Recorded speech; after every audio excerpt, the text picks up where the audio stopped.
Assalamualaikum warahmatullahi wabarakatuh. Hello student, good morning. How are you today? I hope you always be good and you can do your activities well. Selamat pagi anak-anakku. Bagaimana kabarnya? Baik anak-anak, hari ini adalah materinya berkaitan dengan diagram batang dan jaring-jaring. Lebih jelasnya langsung saja kita simak materinya sebagai berikut. Diagram batang. Diagram batang adalah penyajian data statistik dalam bentuk batang persegi panjang. Jadi nanti ada data dan kita sajikan dalam bentuk diagram batang ya. Nah, salah satu fungsi diagram batang itu adalah untuk memudahkan perbandingan kumpulan-kumpulan data yang berbeda. Nah, cara memudahkan kita untuk membaca suatu data ya. Nah, cara membaca diagram yaitu yang pertama, baca dulu judul dari diagram tersebut. Nah, yang kedua, membaca bagian-bagian sumbu yang datar atau horizontal ya. Sedangkan yang ketiga, membaca bagian-bagian sumbu tegak ya. Kemudian kita simpulkan. Nah, langsung saja kita simak contoh berikut. Nah, ini adalah favorite shoes color. Nah, ini adalah judulnya. Judul dari diagramnya yaitu warna sepatu favorit. Nah, garis horizontal ini merupakan garis datar ya, dimana di dalam garis tersebut ada suatu titik-titik koordinat. Jaraknya usahakan sama ya. Kemudian ada garis vertikal ke atas.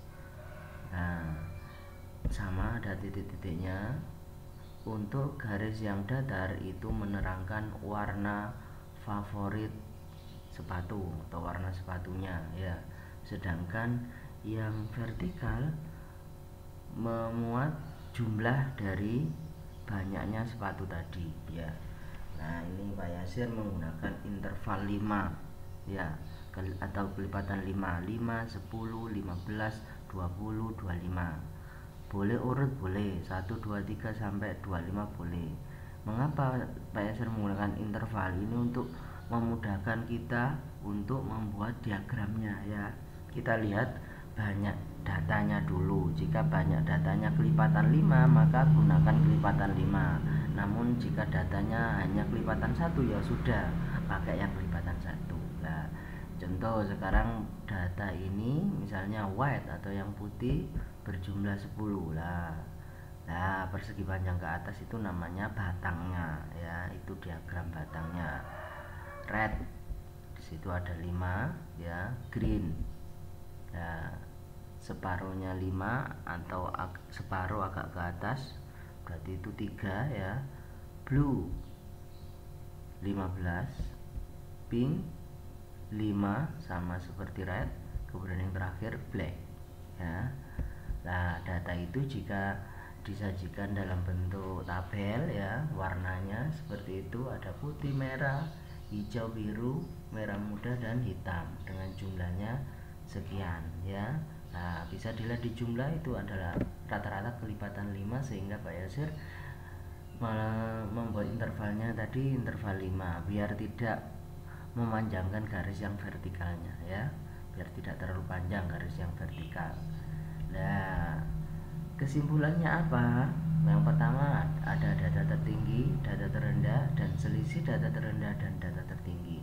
Data tertinggi yang jelas yang tinggi sendiri adalah warna black, yaitu sebanyak 20. Sedangkan yang terendah green ya, berjumlah 3. Selisihnya berarti yang besar kita kurangi yang kecil, yaitu 20 dikurangi 3, yaitu sama dengan 17. Nah, itu adalah contoh dari diagram batang ya. Kemudian sekarang saya contohkan contoh soalnya. Diagram batang lah, disajikan diagram batang sebagai berikut ya. Ada type of drink atau macam-macam minuman atau jenis minuman ya. Untuk yang di garis horizontalnya, untuk yang vertikal adalah jumlah dari minuman yang terjual. Nah, di situ ada 1 2 3 4 5 6 7, ada 7 macam minuman ya. Langsung saja ada soal seperti ini ya. Sebutkan nama minuman yang laris terjual ya. Kemudian yang B, find the number of each type of drink sold ya. Sebutkan masing-masing jumlah minuman yang terjual. Yang C, berapa jumlah semua minuman yang laku terjual. Dan yang terakhir, berapa selisih minuman yang banyak terjual dengan minuman yang sedikit terjual. Langsung saja kita jawab untuk yang A. Untuk minuman yang laris terjual ada 2 ya, yaitu teh dan kopi ya, dengan memperoleh jumlah 50 ya.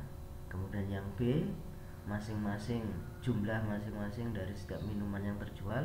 Nah itu berarti kita data ya, mulai dari T lah, teh berapa, teh 50, kopi juga 50, jus mangga 20, jus apel 30, es krim 40, sirup 20. Nah jadi kita data semuanya.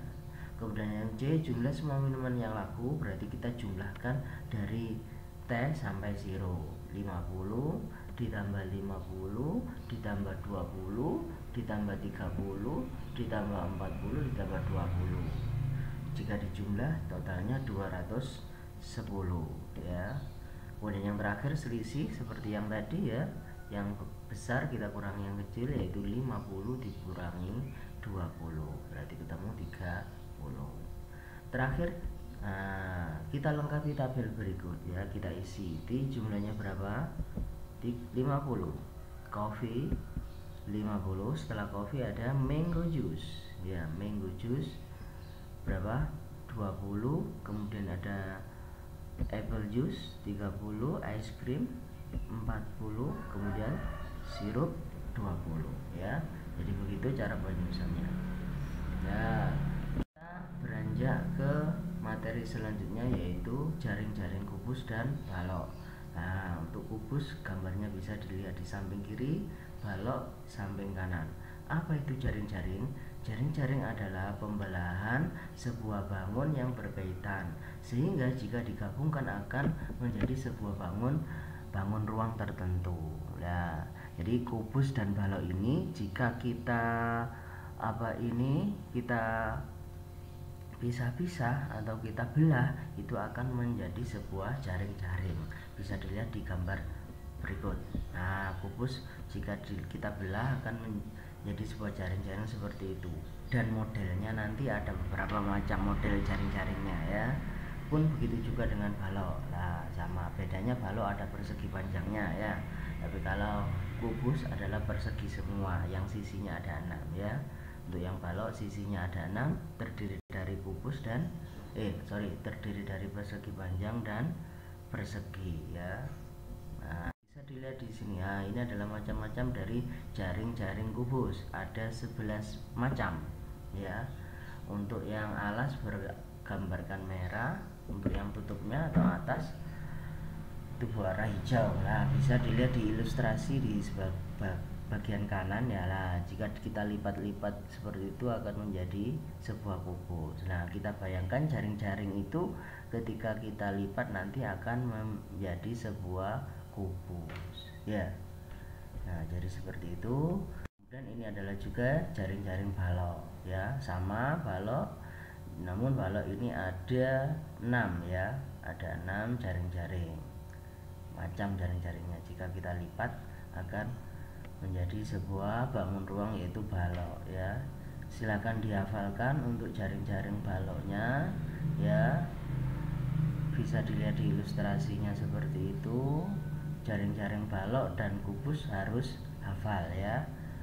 Minimal ke 11 macam jaring-jaring kubus dan 6 macam jaring balok-balok ini kalian hafal, sehingga nanti ketika ada gambarnya bisa membayangkan gambarnya. Jika dilipat bisa membentuk jaring-jaring kubus atau balok ya.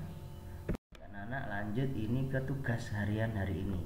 Silakan dikerjakan textbook halaman 24 sampai 26, hanya nomor 1 ABC dan 2 ABC ya. Untuk yang jaring-jaring balok Dan kubus silakan dihafalkan gambar atau model jaring-jaringnya saja ya.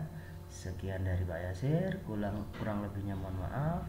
Saya akhiri, wassalamualaikum warahmatullahi wabarakatuh.